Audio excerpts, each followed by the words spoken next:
startups are intense. When I left Barclays and I joined the startup world, I first had to overcome those two things, to then go and thrive like I'm thriving now. Our guest today is Monica Millares, who went from an intern to a fintech powerhouse, scaling digital bank and fintech products from zero to millions.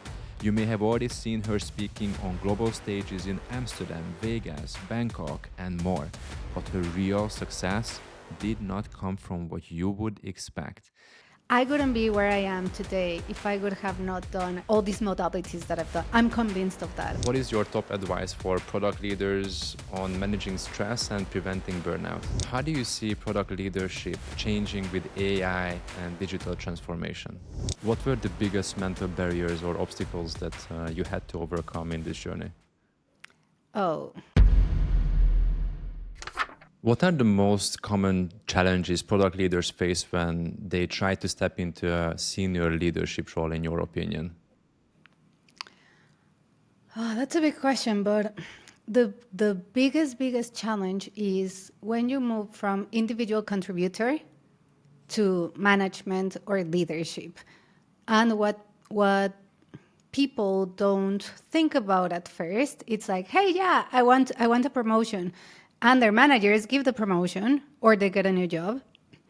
But no one really coaches you to understand, hey, senior leadership or a managing role in product is very different to individual contributor. That means as an individual contributor, you're in charge of everything that you're doing, and it's you and your team and your squad, and that's it. And then going forwards, you still need to deliver it, but you're not the one doing it. You're doing it via other people. And then the two biggest challenges are, one, you need to manage them. They are people, they have emotions, and they don't work like you. So that on its own, it's a challenge, like managing people because they are emotional beings. And then challenge number two, this is when a little bit of imposter syndrome comes in, because then all of a sudden you are like, hey, I used to deliver all of these, and now when you go to a meeting, you stop saying, I did. And then you pass over the baton to whomever is doing it, and you're kind of in the background working a ton, but having zero visibility because you're giving the visibility to the team. That is hard, emotionally wise. You need to learn how to manage your mindset and do the transition. And it's very difficult for a ton of people, but I think the most difficult thing, many of them are not aware of the second one, but many people go into management or leadership without knowing how to be a leader. And it's hard for everyone. Yeah, I can totally relate to that because I was also climbing the corporate ladder before. And when I moved from an individual contributor to a manager role, suddenly I was maybe like spending 30% of my time on execution and 70% of my time on like leading management, one-on-ones, meetings, all of that stuff, right? So the composition of my work has drastically changed. And for me, that was something that at some point I had to spend some time to reflect on, like, is this exactly the kind of role that I would like to do? Yeah, because honestly, it's not for everybody. Some people are way more natural and some people can learn so much easier into this role. And some others, it's just not for them. They like the execution part, they like the building part. And then, yeah, this is a question that they should ask from themselves. So you already mentioned a couple of interesting things, right? That like people may feel some imposter syndrome. It's going to come with some stress. It can maybe even lead to more severe consequences as like, burnout at some point if somebody is not prepared to manage this properly. So why do you think that so many people, when they try to step up to a more senior role, struggle with this kind of emotions? And like, how was it present in your career so far? Yeah, well, it is hard. It's very What's hard? difficult. Like everything. Like change is hard. Managing other people is hard. You don't know how to do it, so you're navigating this. So you go from, I know how to do this and I'm nailing this, to, oh my God, I've just been thrown into the ocean. The expectations are higher now. And no one is guiding me on how to do this. That's why it is hard. And that's why people start going through imposter syndrome, because they are doing something new. And that something new is hard. And then it's like, oh my God, is this for me? So how I manage, for example, how I managed when at some point when I've been to individual contributor to leader, then back to individual contributor, back to leader. So in one of those transitions, it happened during COVID.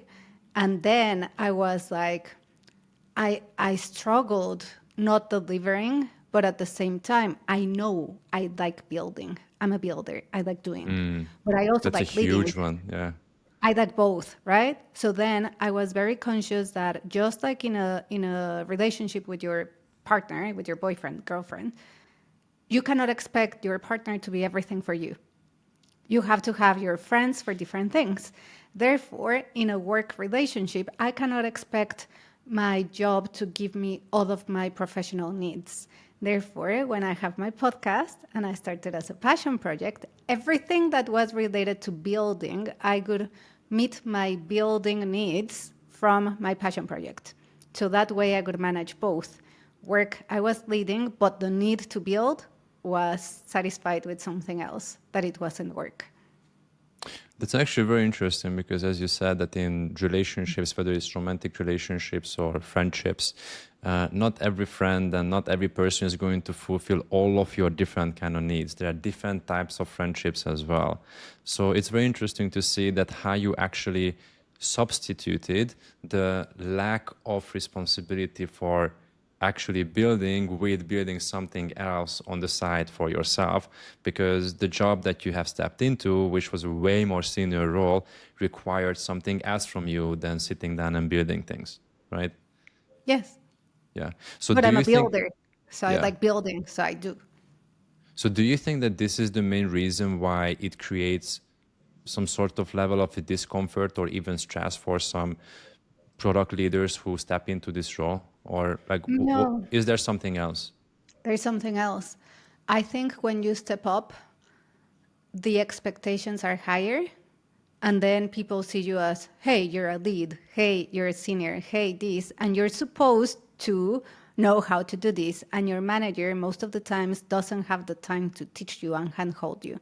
So you go up, expectations are higher, and no one is guiding you. And that's why it's so hard. Was it your case as well? Yes, but I'm a very I'm a little bit of a geek. So so I look for support outside, always.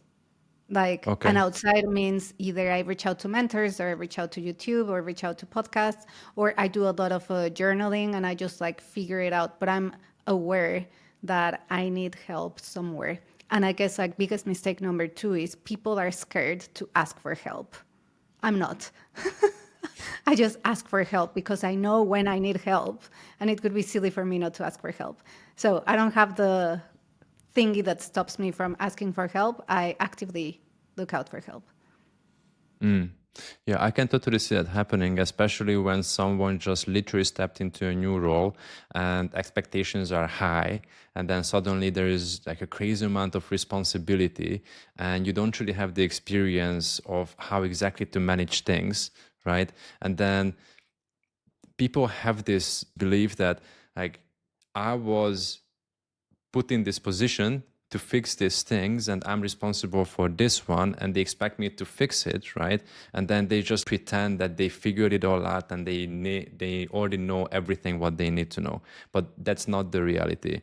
And it comes with a lot of changes in emotions that people may experience and go through. But before we dive into that, I wanted to ask, like, what drew you into product management, and what made you want to step into a leadership role? Well, part of it is, I call this the part luck, part being prepared, part have the courage to say yes. My story starts with my very first job was in a bank in product development. So that's where I was lucky. Then when I changed jobs and I was back in the UK, I was in big corporate for a few years, and I was like, I don't like this. I liked more what I used to do in my first job. So I want to go back to product, right? So I transitioned back into product while I was in corporate. But the big change for me was the moment that I had the courage and I was prepared to say yes.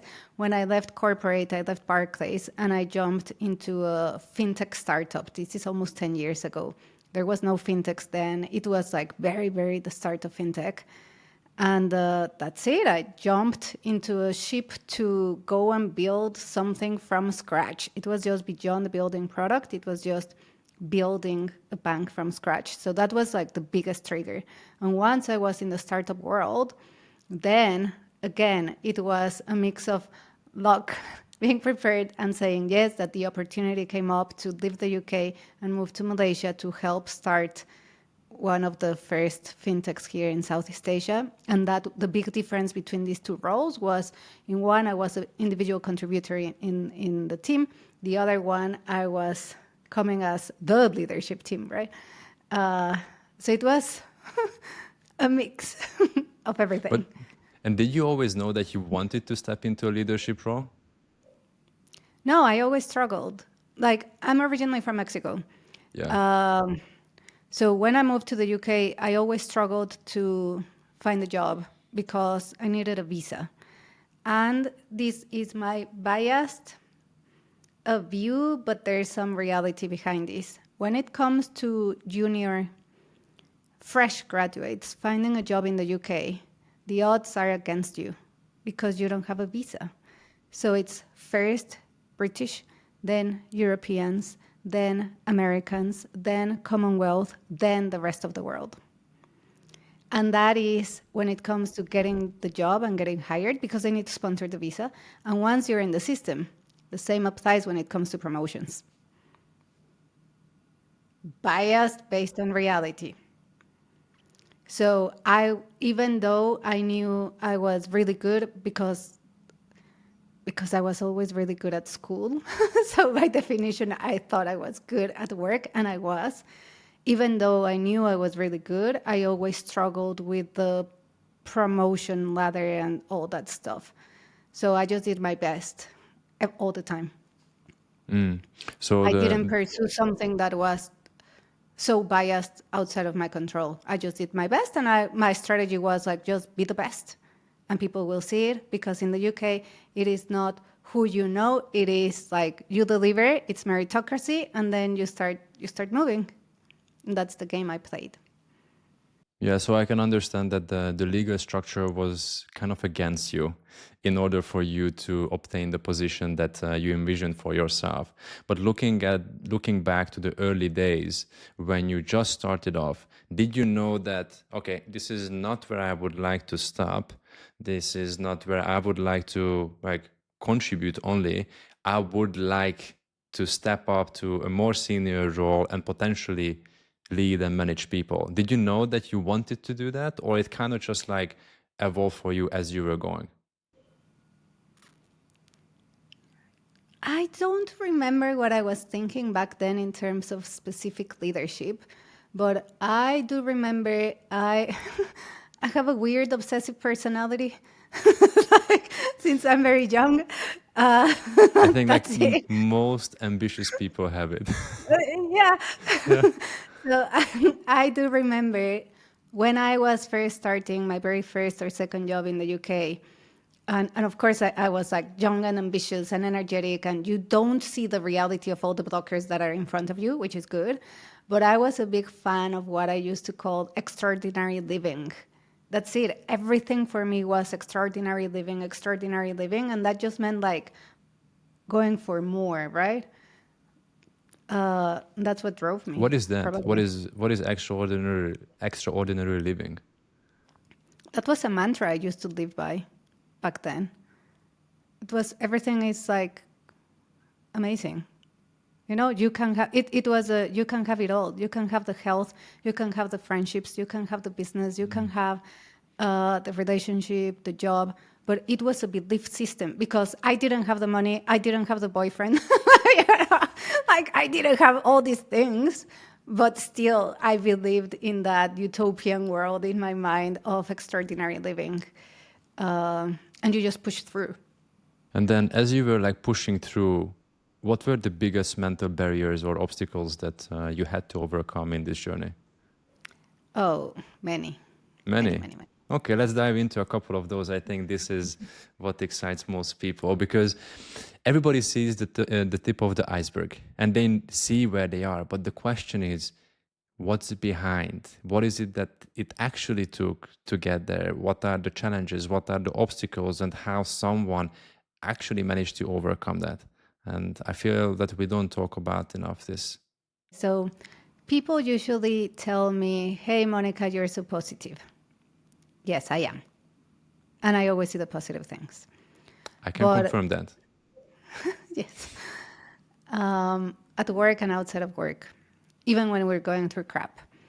But I guess the reality, well, many people say that some of the people who are so positive is that because in the past they had to go through a lot of crap, and that basically shaped their lens of life. So from my perspective, I guess like growing up,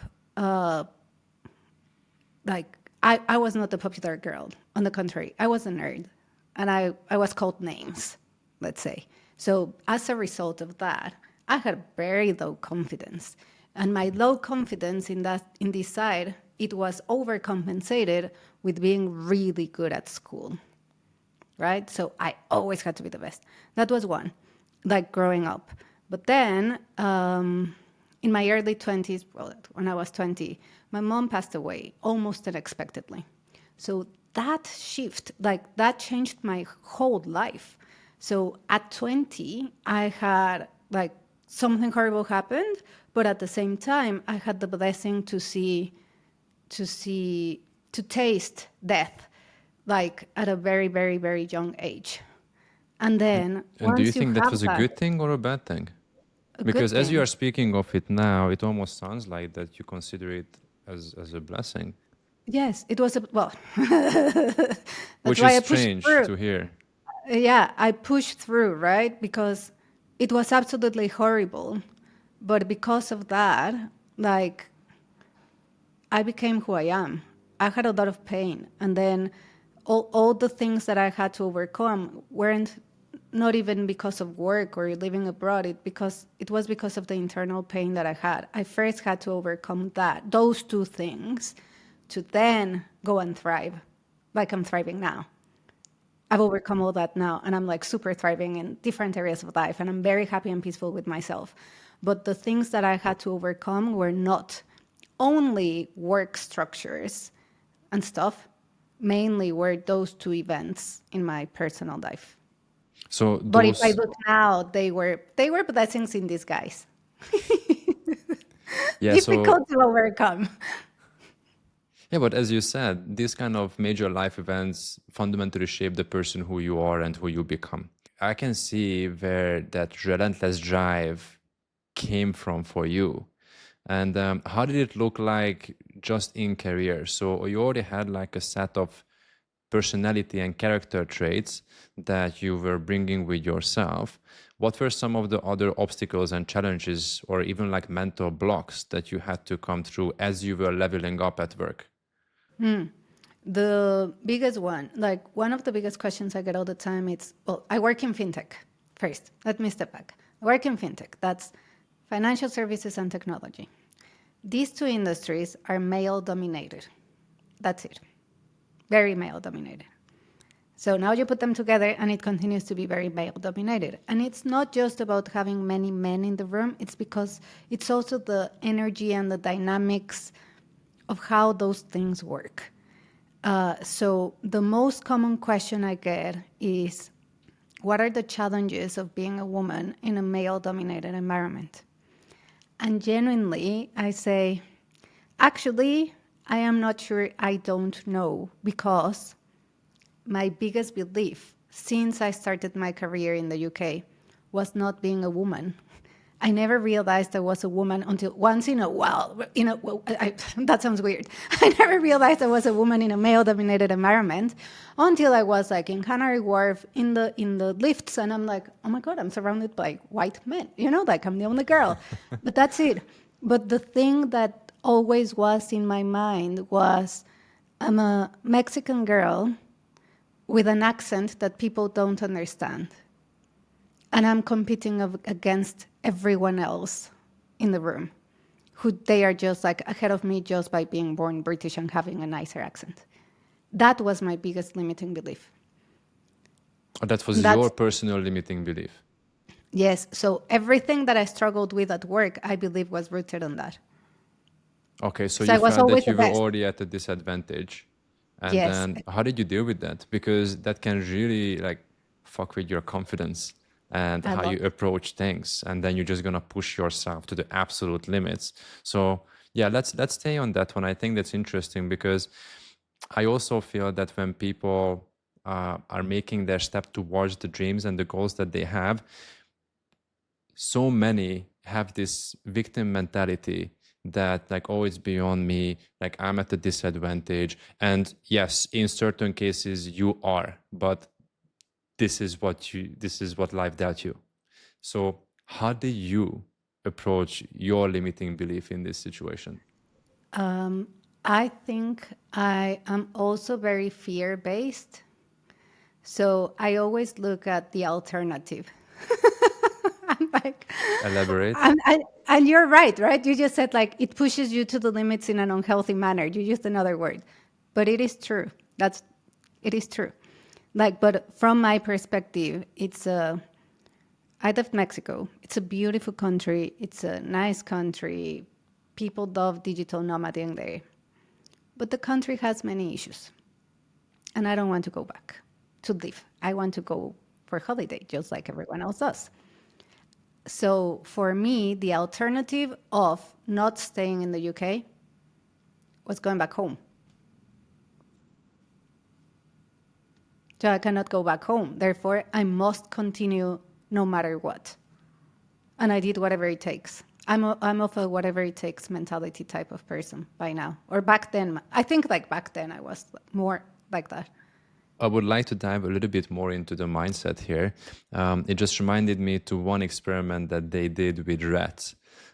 So I may have already told you this story before, that they put a couple of rats in a maze and they put the like smell of the cheese somewhere hidden in the maze, and then they put like a measuring device to check like how strong the mouse pulls towards the cheese, towards their goal, right? I can't remember the exact number.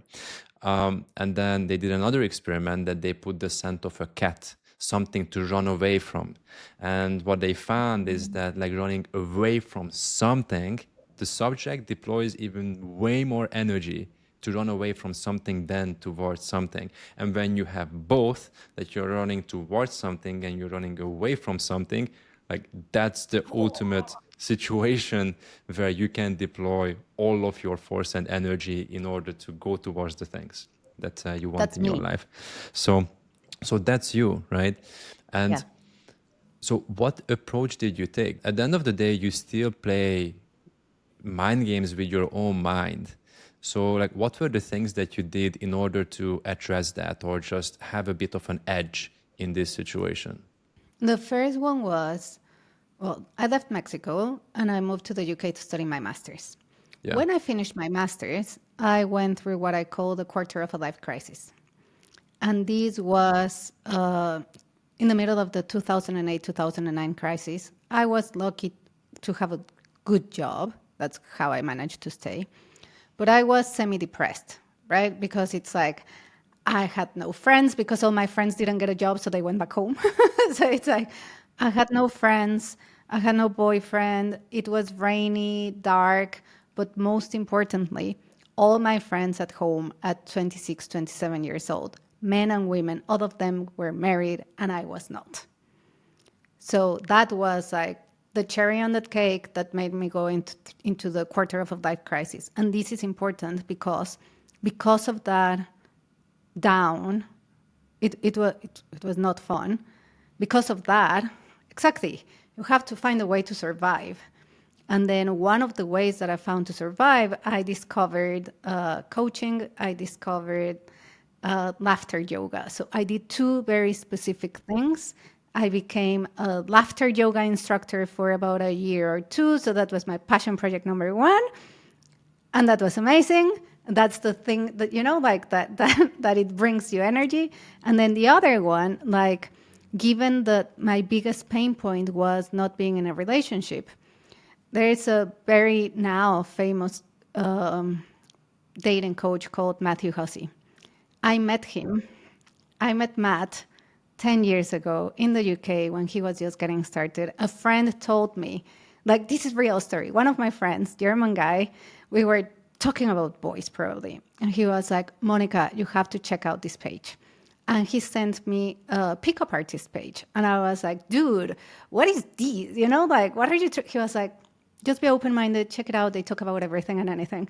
Confidence, money, this, not just girls. And I'm like, okay. So I managed to listen to this podcast from this random guy, Matthew Hussey.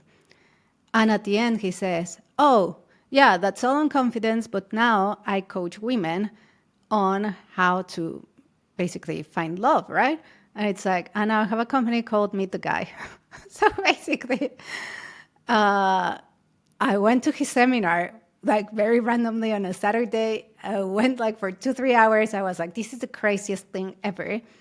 And I was hooked. Like, I liked him. And I was like, you know what? If I'm going to learn how to date, I'm going to learn from a guy my age or a little bit younger rather than from a 50-year-old guy. And I liked his mindset and everything. So I went through his program the weekend, the short 2-hour seminar. Then I went back to the weekend. And then I went back to his retreat in Miami. And then I became part of the team. So for 3 years in a row, I was just like immersed in the world of coaching and personal development. So while I had the laughter yoga, I used to coach with him. I was part of the team on weekends. And then because of that, once you get immersed in that environment, you start studying everyone else, like Bob Proctor, Tony Robbins. So I did a 5 years immersive program meeting all of these guys teaching personal development, and I reprogrammed my mind. How did you do that? So, okay, like first, like the laughter yoga sounds ridiculous to me. So, like, what is, like, you do yoga and you laugh, or how should I imagine it? No, you don't do yoga. It's called laughter yoga, but it is based on the principles of pranayama breathing. So Okay, it's I know. breathing, one, but then two, the brain doesn't know the difference between real and imagined, especially when it comes to laughter. So basically, you start faking laughter. So it's a 1-hour session where you go through a series of exercises that you start ha ha ha ha ha hey hey hey hey hey he he he he he. Like you start simulating laughter, and it's like a full warm-up workout as such as well. Not yoga workout, but it's like you end up exhausted at the end.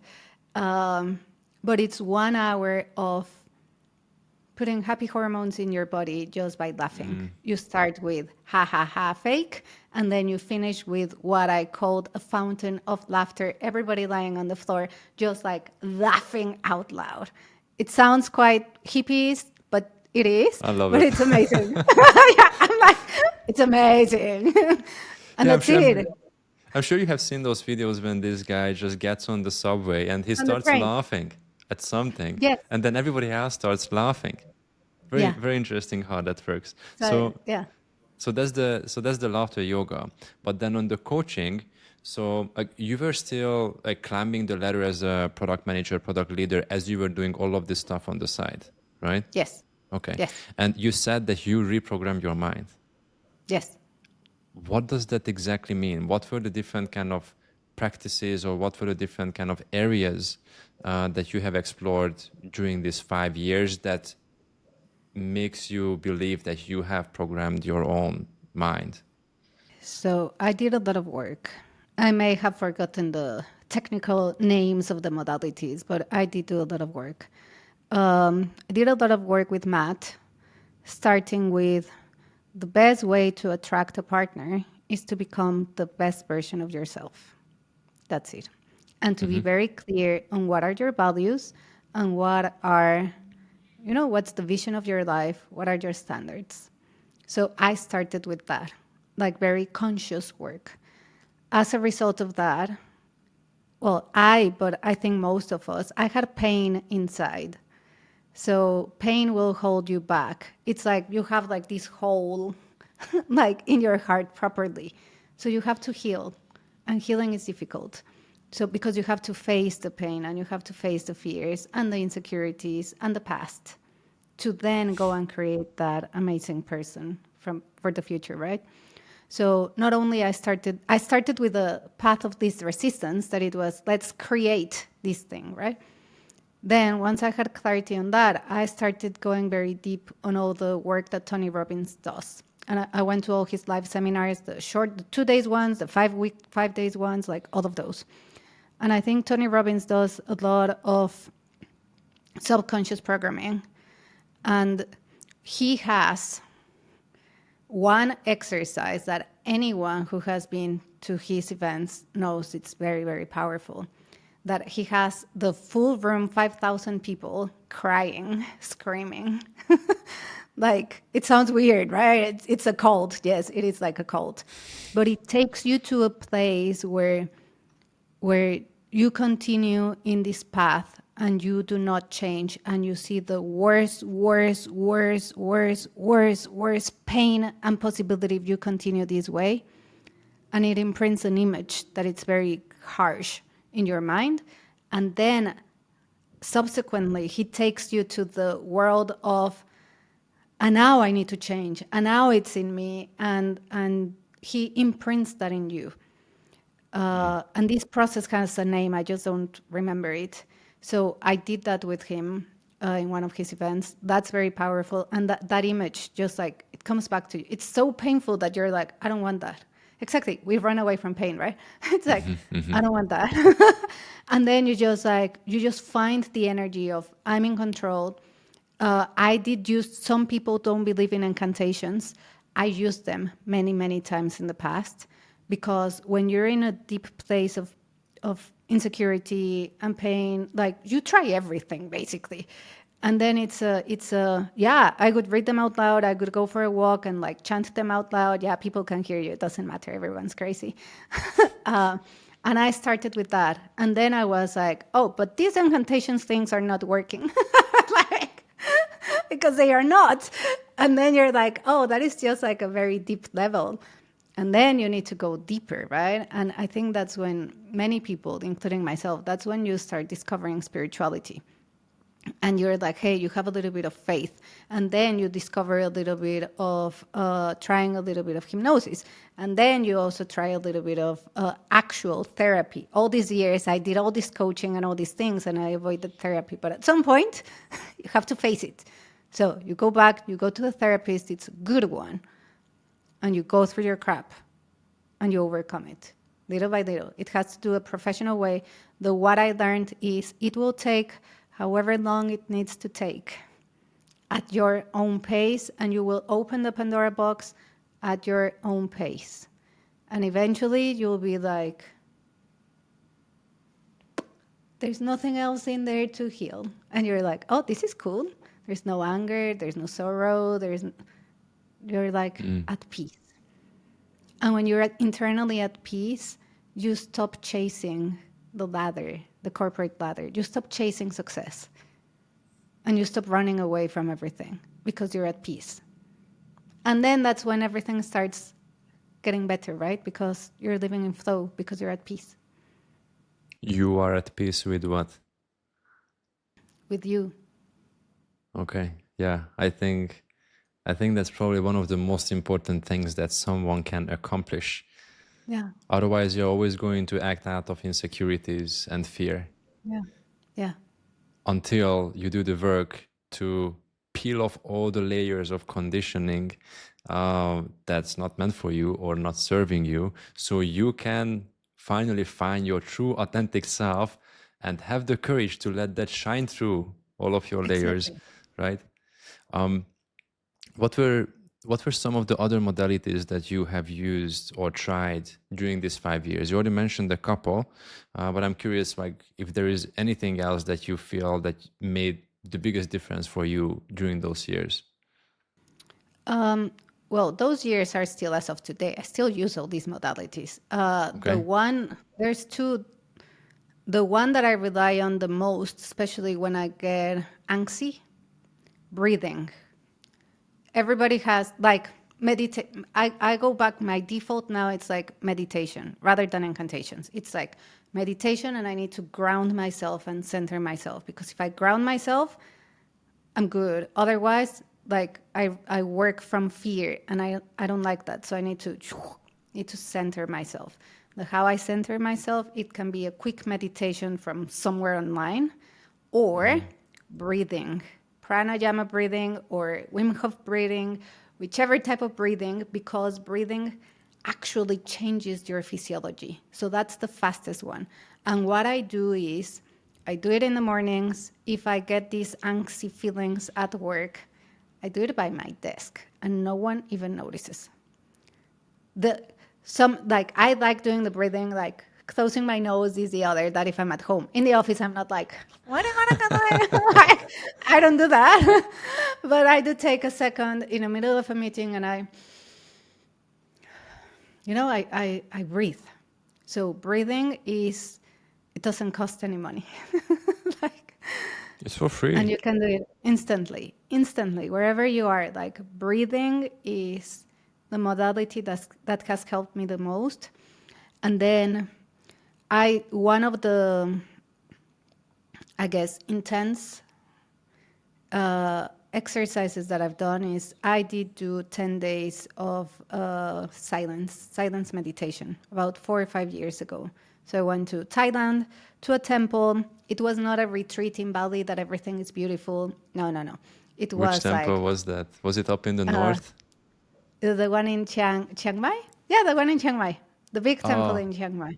That okay, it's okay. beautiful and gold everywhere until you cross the little bridge and you go where the monks live and they live in poverty, and then you cross a little bit further and that's where you stay. You don't stay in gold. You stay in a creepy place. And the cold is water is cold, and the food is absolutely unedible, and you suffer hunger, and then you are in silence for 10 days. It's extremely intense, but it's very, very powerful. The Um, monk on that one, just let me add one thing. On that experience, the monk used to say, he only spoke to us in the mornings, 6 in the morning and then 11 a.m. That's it. And then you cannot speak, he speaks. And then the monk used to say, people come here and get a lot of anger.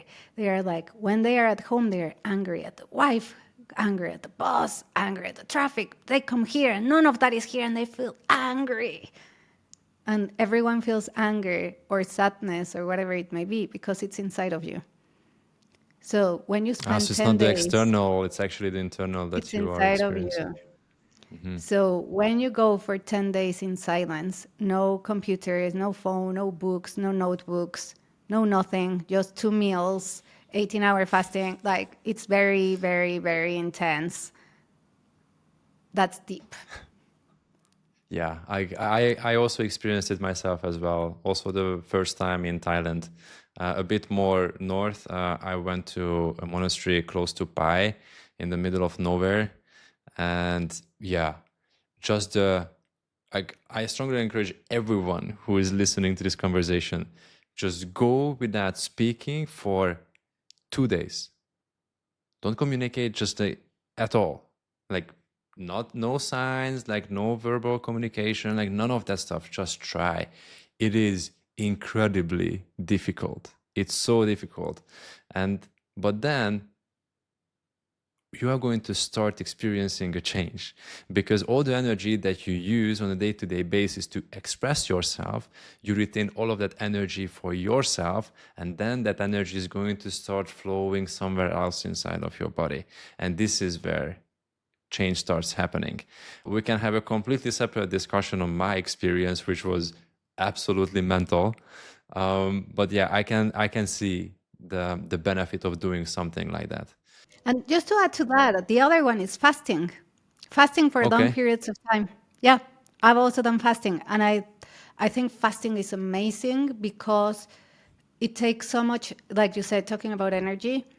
We put so much energy into thinking about food and processing the food that the moment that you're just like juice fasting for a few days, of course your body slows down and your mind slows down, and then you enter these states of consciousness that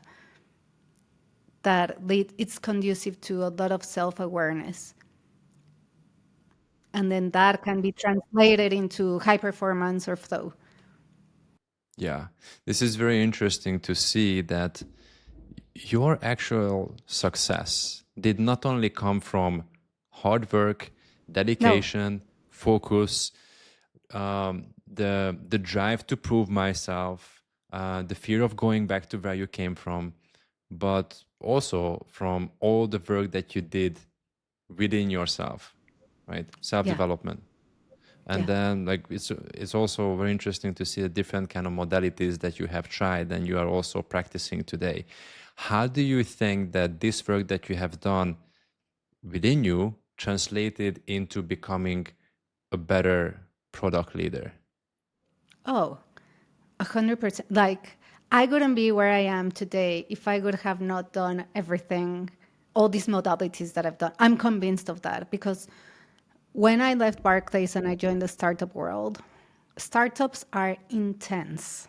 Like, I was going to swear, but there's people watching this, so I will not swear. Startups are extremely intense. That's it. It's not for everyone.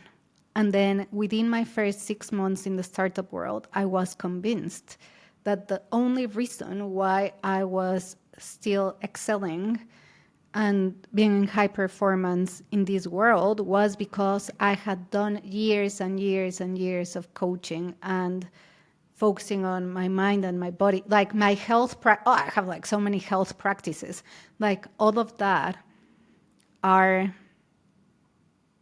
the rock of my high performance and the rock of me staying in the startup intense world. We can call it entrepreneurship, right? Like all of these practices are the rock of me deciding to continue and stay for 10 years in intensity because it's intense all the time. Sometimes it's very intense. Otherwise, you're like, okay, that's intense. Sometimes you're like, oh, it's calm. But you know that when it's calm, like enjoy The for a storm is month coming. because then, yes, because then it's coming again, and it does. Like you've seen me gone through it. Like it's intense. Um, 100%. Like all this work, because of all this work, I'm the high performer that I am, and I've achieved the success that I have, and I have the happiness that I have. I need to point out another thing here because you did not start self development because you wanted to become a better professional or a better leader. You started this out of a more personal need, right? Which was relationships.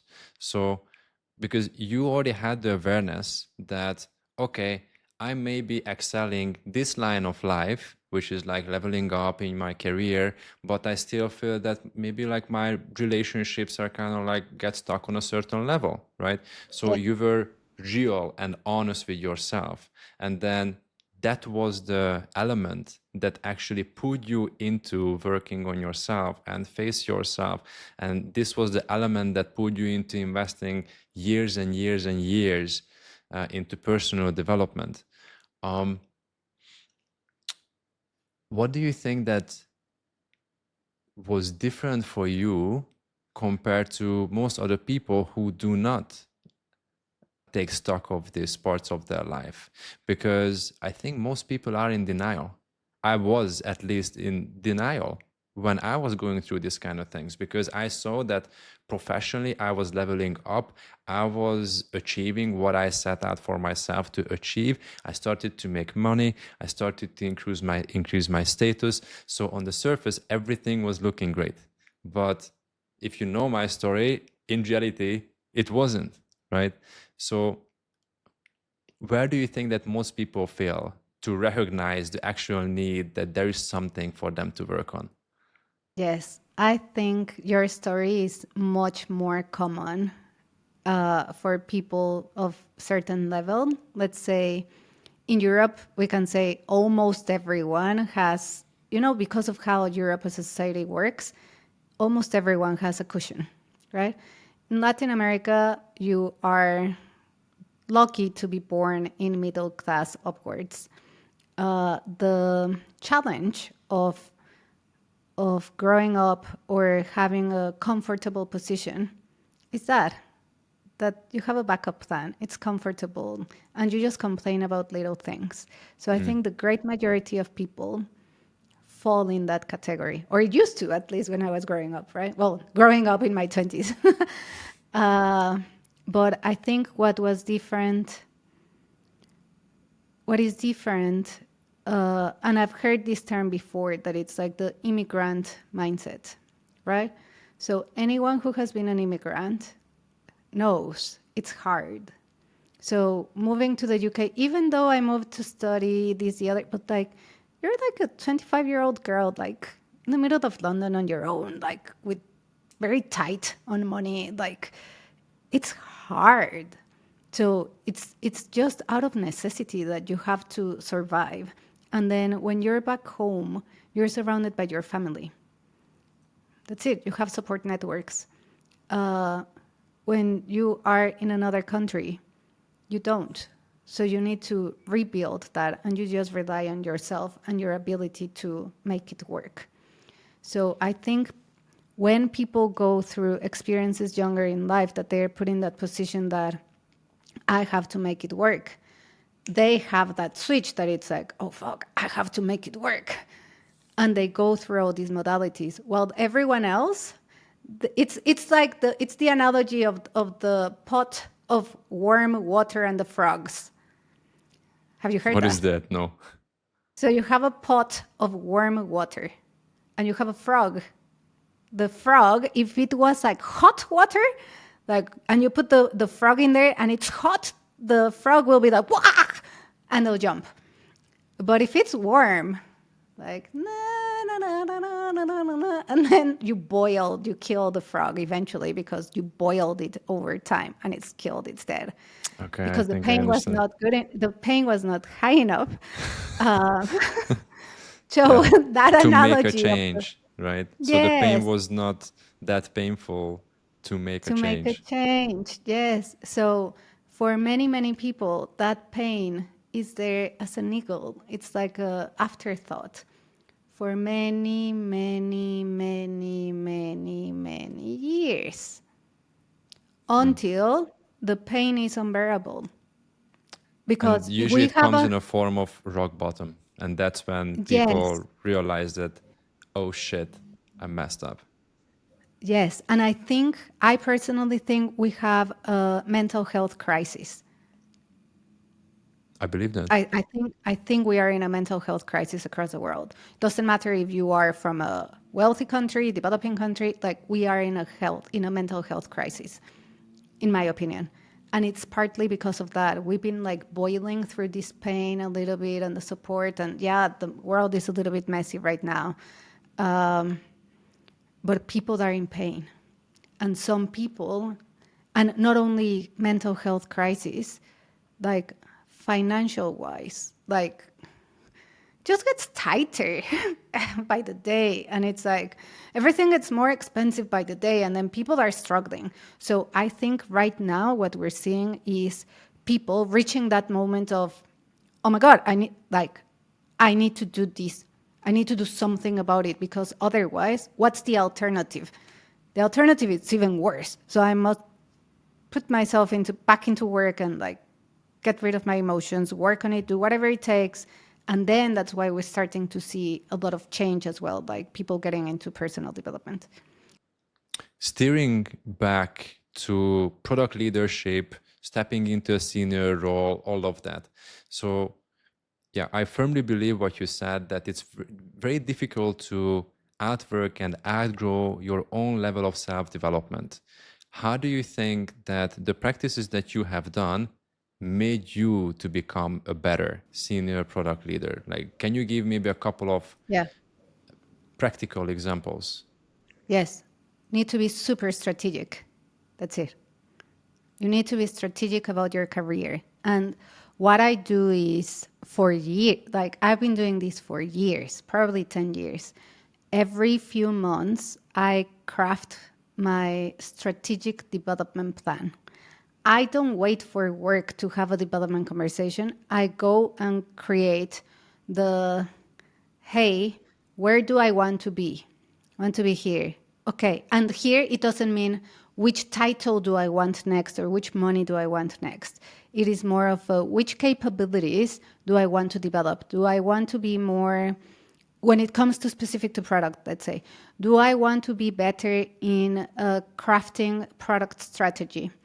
Do I want to be better in user research? Do I want to be better in managing stakeholders and different difficult people? Do I want to be better in how I use my data and tell the story? Like, do I want to be better in our efficiency in delivering everything, the discovery? Like, so I break down what it takes to be a great product manager, let's say, and then I honestly, coming back to honesty, I honestly rate myself and I say, I think I can be better in this one and this one in the next 6 months. And I focus one or two areas and I'm very strategic and I do them. I go and do my studying, my research, I apply them. I work with my manager sometimes, sometimes not. And I'm very strategic and I do it every 6 months, if not more often. And I've been doing this for years and I do it on my own and with my manager. I've even created, like now I have a very senior role. And then by now I've created what I call the product excellence matrix. What And is that that? is product excellence. So basically I do reach out for help, right? I reach out for help. And then basically a few months ago, I reached out to people I respect in the industry. And I was like basically founders and CEOs in the industry. And I said, hey, how does an amazing CPO looks like to you in your business right now? And all of them gave me a blurb of stuff. And then it was like 10 people or so. And then basically what I did is like, analyze the themes. And I was like, oh my God, this is so cool.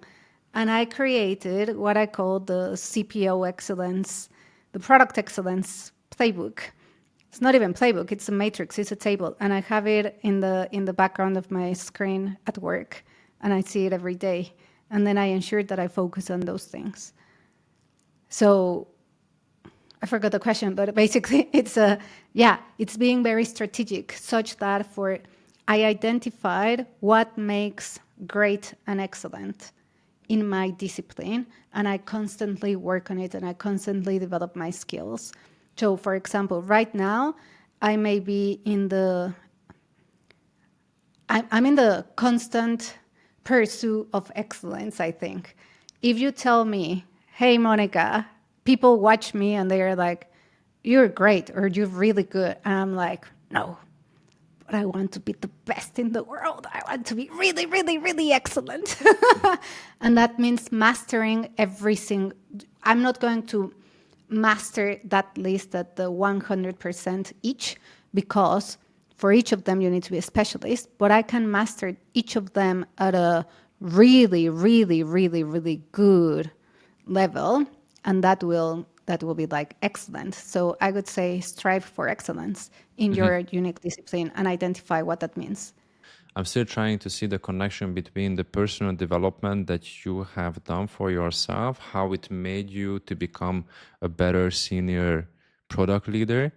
So based on what you shared, to me, it almost seems like that you have reverse engineered the stage where you want to be in your career, or like what that ideal situation, what that ideal life looks like to you.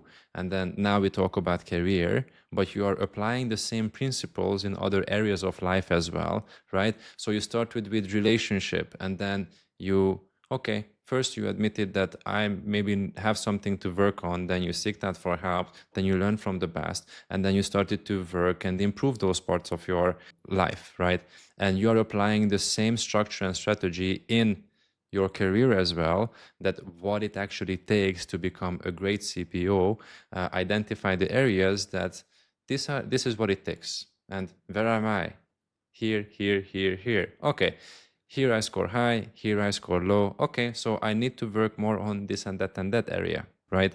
And Yeah. then that kind of like directly translates into life as well, because you have your career, you have your health, you have your relationships, right? So exactly the Podcast. same process. Yeah, Yeah. you have the exact same process to be real with yourself and do a fair and honest assessment where you are in those areas that you care about, and what are the things that you can do in order to move towards a future desired state. Yes. And the key word is that you care about. Because otherwise you're like, Monica, you're painting an unrealistic expectation for all of us. I'm like, am I? One. That's one. And then two, it's more of, I always say when you get feedback, take it with a pinch of salt, because the person that's giving you the feedback doesn't know you, nor your ambitions, nor anything. So it has to be what's important to you. How do you want to grow? That's the most important. How do you want to grow? Where do you want to go? And be honest. And I love that you put that out there, is because I think so many people take someone else's dream as their own because that seems to be appealing and that seems to be working for others, but that's not true to them. And your approach is exactly the opposite. Just identify the areas that you care about that's in alignment with you. And as long as you operate in alignment with yourself, that's how you can unlock that level of satisfaction, fulfillment, and happiness that you are experiencing in your life. Did I get this right? Yes. So, for example, to make it practical and tangible, one of my ex-bosses told me a few times, Monica, you're not technical enough. I'm like, no, I'm not. And I then went to try and be like, oh, what if I study software engineering, this, the other? And when I spoke with the CTO, he was like, dude, don't. Technology moves so fast that it's like, this is not your core strength. And I became better in being able to communicate with tech, yes, and understanding the principles and the architecture, yes. But even though you could say there is a type of product manager that it's the technical product manager, I, Monica, I am not a technical product manager. And that, yeah, that's a gap in my skill set because I'm not extremely technical. No, I'm not. But I don't want to be either. I rather focus on, hey, being really good in product strategy, being really good in customer, understanding customers, in the numbers, leadership. All of that makes me really, really good. Well, I can have an amazing CTO next to me and we can work together. So take advice with a pinch of salt, including everything that I just said. Yeah, yeah. I prepared a couple of fire questions for you. So one question and then just like a very short, quick answer to those questions. It's a mix of things, right? So some are related to your profession, some are more related to your personal development. Yeah. So what do you believe is the most important responsibility of a senior product leader? Self-leadership. Okay. You said short. Do you want me to Perfect. expand? If you want to. Yeah, self-leadership, because you need to manage yourself first. So there's a pyramid. It's you manage yourself first, then you manage others. You manage one product, you manage multiple products, you manage company, then you manage multiple companies. But it all starts with self-leadership. Otherwise, you cannot do all of that. What is your top tip for building trust and creating high impact product teams? Psychological safety. Build psychological safety. That's the foundation of trust. What is an inevitable challenge that every senior product leader will encounter on their way up? Not enough resource. You're not shipping fast enough, not growing enough. What do customers want? It's too many challenges. What is the one must-have daily habit that help you perform at your best? Can you repeat the question? What is the one must-have daily habit that help you perform at your best? Do whatever it takes to keep you grounded, happy, energized. Go happy at work, to work. And what is your top advice for product leaders on managing stress and preventing burnout? Ooh, it's hard. Um, my top tip, know yourself. You Powerful. need to know yourself. Yeah, know yourself and know how to communicate better at all levels about not about what you're doing, but also about you, where you are, and your leadership and everything. Because if you manage that, then the rest it's easy, quote unquote easy. But then I think it's a very good one because it goes back to what we mentioned earlier as well. Then if you know yourself, then you can allow your true authentic self to shine through and you can just operate in alignment with yourself. And then everything kind of just like falls into its right place. So I love that advice. And then I have one last one here. If you could go back, what is the one thing you would do differently or you would do more or less of? Okay, I would not change anything from my past, even the difficult things, but the two things that I would do differently would be one, start a business when I was 15, B, manage my money better since 15.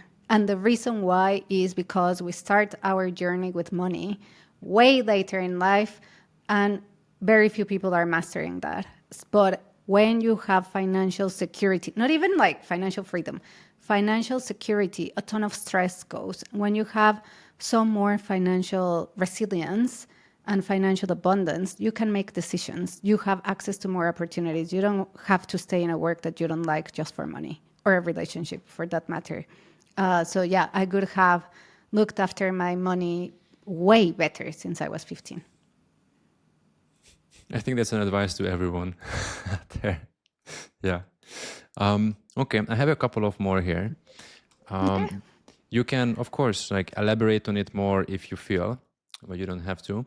So it's kind of like an open-ended question. How do you see product leadership changing with AI and digital transformation?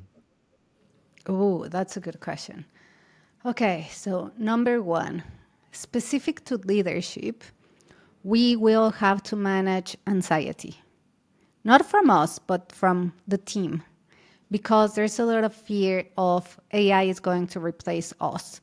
So we need to be able to paint a world where to bring the best out of our teams, we are not saying, hey, I'm going to build an AI agent product manager that's going to replace you. Because then what's the incentive for them to go and build it, right? It doesn't make sense. Instead, we need to paint the picture of a world where we're like, hey, we can become even more efficient. You know, all the other support and PMs that you're asking me for to do your job, we don't have the budget now, but we can build an AI agent to help us. We can use all these AI tools to do it. So that's like one of the challenges for leadership, to change people's minds and hearts when it comes to AI, so that they see it as a great opportunity rather than as a threat. That's a good one. And okay, I think my next question is kind of like related to your answer as well. That what kind of skills do you think that product leaders will need in order to stay relevant within the next 5 to 10 years? Yeah, I think it's being practical. So right now we're hearing AI, AI, AI, AI everywhere, every day, at least on LinkedIn, right? Uh, AI agents, AI automation, AI in financial services and in every industry, blah, blah, blah, blah, blah. But if you do not work in a big fancy company with tons of budgets working on AI, you are like the rest of us. Probably you are using AI with ChatGPT, Perplexity, and Claude, and maybe another integration. But that's it. So basically, what we need to do is to start playing with AI. Go and use the tools to go as a product manager. in addition to using Claude, GPT, and Perplexity, go and build an app yourself. I built the front end of an app in 10 minutes. And I was like, oh, this is cool. And I started elaborating and I'm like, oh, this is super cool. But then that was just the front end, right? And then the next level, it's like go and build an end-to-end app as a non-coder and have the backend as well and make something functional. You're like, oh, that is cool. And then number 3, I was geeking out this morning on AI agents. Go and figure out all the use cases for AI agents, number 1. And then 2, go and figure out how to build one and go and build one that is very simple. So it's not about being an AI expert. On the contrary, AI right now, it's all about empowering non-coders. So as a non-coder, go and find the use cases, go and find the problems to solve, and then get practical. Boop, boop, boop, boop. Go and do it. So And if we start doing that in the next year or 2, then you're set up for success. So that's a very practical advice. Would you also have a similar advice more in an interpersonal skill? Interpersonal skill, e.g., yeah, okay. So what kind of interpersonal skill do you think product leaders need to focus on in order to stay relevant in the next 5 to 10 years? embrace change. Most people reject change, resist change. Now it's like embrace change, expect change. Be like, if you're changing roles, let's say for me, one of the pieces of advice I got recently from one of my mentors was like, yeah, it's like people are expecting change. That's why they put you in that role, right? Like embrace change, drive change. Be the change. But change is hard. Change is hard because we face insecurities. We face what is everyone going to say? Oh, I don't know. Or sometimes I don't know how to do it, like genuinely, right? Like, so if we combine be practical with embrace change, I would say like a mantra that I've used for years is everything is figureatable. I'll figure it out. We'll figure it out. Like, don't worry, we'll figure it out. We always do. Yeah, because So in that change. state that you're operating out of optimism rather than out of fear. And I think it kind of like, it's funny how it goes full circle because the work that you do on yourself on a personal level is going to help you in these future situations where you will need to embrace change that you may not want to embrace. Yes. Yeah, amazing. As we are coming to the end of this, what would be like one essential piece of advice that you would give to other product managers or product leaders who are aiming for a senior leadership role? Keep going. It's not easy. That's a fact. It is not easy, but you need to be strategic. And one of the phrases I use a lot is sometimes you just have to push through. So you are intentional. You know you're not working for the company. You're working for yourself. So if you're working for yourself, you know where you're going. You're very strategic. It will be hard, so you just like push through. And that's it. You give it your best. You believe in yourself. And ask for help as needed. You can reach out to me. Well, having said that, where can people find you? Okay, so I hang out on LinkedIn a lot. I post every day about product, AI, and fintech and leadership. I also have a podcast. So you can find me on YouTube, Spotify, Apple, all those things. And of course, you can also reach out if you need help with your journey, both from a career, product, or leadership perspective. And what's your podcast about? Oh, it's on how to build and grow great products. I go specific into fintech because that's the industry that I work on, but I bring founders and CEOs from fintechs from across the world, all the way from seed to Series D or like big companies now. Amazing. Super exciting. I'm so pumped to see what's going to happen to you in the next 5 to 10 years. how much you are going to embrace AI, how much your career is going to shape, and where you are going to be, not just with your career, but also with your podcast. I think it's going to be super exciting. I think you're one of those people who I met in the past couple of months who is like just so energetic and positive that it rubs on you. Like it's impossible to stay sad next to you. And honestly, I think that's Thank an you. amazing personality trait. And Yeah. yeah, so thank you for that. And thank you for coming on. I think this was great. And yeah, I appreciate it. Thank you, Adam. The pleasure was all mine. Thank you for having me in the show.